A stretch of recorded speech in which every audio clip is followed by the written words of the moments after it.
السلام علیکم حضور. فرمائیے. حضور میرا سوال یہ ہے کہ میں جس شہر میں رہتا ہوں ادھر جرمنی، وہاں ترک قوم بہت آباد ہے اور اس علاقے میں 3-4 مساجد ہیں ان کی. جس طرح یہ آواز ادھر پھٹتی تھی، ان کی آواز اب اس طرح پھٹ رہی ہے. قریب آ جائیں اور قریب آ جائیں. جس شہر میں حضور میں رہتا ہوں وہاں ترک قوم بہت آباد ہے اور ان کی 3-4 مساجد ہیں. وہ ان مساجد میں خدا تعالیٰ کی عبادت سے زیادہ سیاست کی گفتگو کرتے ہیں. ٹھیک ہے. جب بھی ہم ان سے تبلیغی گفتگو کرتے ہیں وہ موضوع سیاست کی طرف پھیر دیتے ہیں. ٹھیک. تو میں یہ پتہ کرنا چاہتا ہوں کہ مذہب اور سیاست کا آپس میں کیا تعلق ہے، قرآن و سنت اس کے بارے میں کیا تعلیم دیتے ہیں. قرآن کریم واضح طور پر فرماتا ہے انما المساجد للہ فلا تدعوا مع اللہ احدا، کہ مسجدیں صرف اللہ کے ذکر کے لیے بنائی جاتی ہیں، خدا کے سوا کسی اور کی باتیں اس مسجد میں نہ کیا کرو. لفظ جو ہے وہ ہے تدعو، کسی اور کو نہ پکارا کرو. لیکن اس کے اندر سیاست بھی داخل ہو جاتی ہے اس معنی میں کہ ان لوگوں نے خدا کے سوا سیاسی بت بنائے ہوئے ہیں. سیاسی مقاصد کو مذہب کے لبادے کے اندر چھپا کر مسجد میں یہ استعمال حاصل کرنے کی کوشش کرتے ہیں، جس کی وجہ سے عالم اسلام کو بڑا بھاری نقصان پہنچ رہا ہے. کیونکہ حکومتیں اپنی سیاست کی حفاظت کی خاطر پھر مسجدوں پر پابندیاں لگاتی ہیں، وہاں جاسوس بھیجتی ہیں. ان کا اور مولویوں کا ٹکراؤ ہوتا ہے، صرف باہر ہی نہیں بلکہ مسجدوں کے اندر بھی. اس لیے نہایت نامناسب، بیہودہ اور ناجائز بات ہے مسجدوں میں ذکر الہی کے سوا یا دین کی باتوں کے سوا دوسری باتیں جائز نہیں ہیں.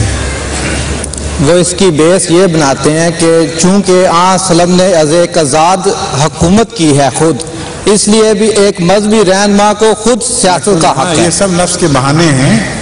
حضرت صلی اللہ علیہ وسلم نے مسجد میں حکومت کا اڈا کبھی نہیں بنایا. حضور صلی اللہ علیہ وسلم مسجد کو ذکر الہی کے لیے استعمال فرماتے تھے. باہر سے جو وفود آتے تھے ان سے مشوروں کے لیے استعمال کرتے تھے.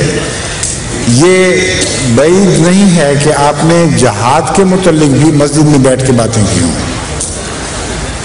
باہر سے آنے والے جو سوال کرتے تھے وہ دینی معلومات کے لیے، بعض دفعہ وہ دین سے کچھ ہٹ بھی جاتے ہوں گے، لیکن حضور اکرم صلی اللہ علیہ وسلم نے مسجدوں کو کبھی بھی سیاست کا اڈا نہیں بنایا، بلکہ ایک ہی مسجد جسے سیاست کا اڈا بنایا گیا تھا، مسجد زراعت، وہ اللہ تعالیٰ کے حکم سے منہدم کر دی گئی.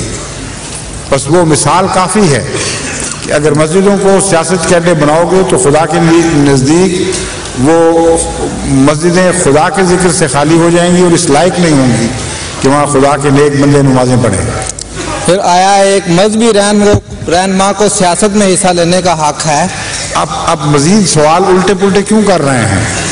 آپ نے جو بات پوچھی تھی ترکوں اور مسجدوں میں میں نے جواب دے دیا ہے. اس کا کیا تعلق ہے اس دوسرے سوال کا اس بات سے؟ شکریہ. کیا بات آپ کو پریشان کر رہی ہے؟ کھل کے بتائیے.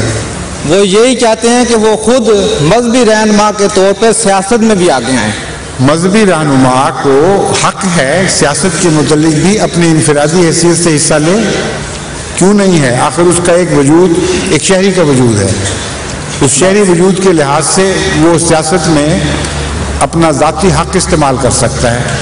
ایک رہنما کے طور پر وہ اپنی قوم کو بتا سکتا ہے کہ اسلامی نقطۂ نگاہ سے پاک صالح سیاست کیا ہے اور کون سی باتیں تمہارے لیے مفید ہیں. اس میں کوئی حرج نہیں ہے. شکریہ بات. لیکن مسجدوں کو سیاست کا اڈا بنانا اور بات ہے. سمجھ گئے؟ ٹھیک ہے.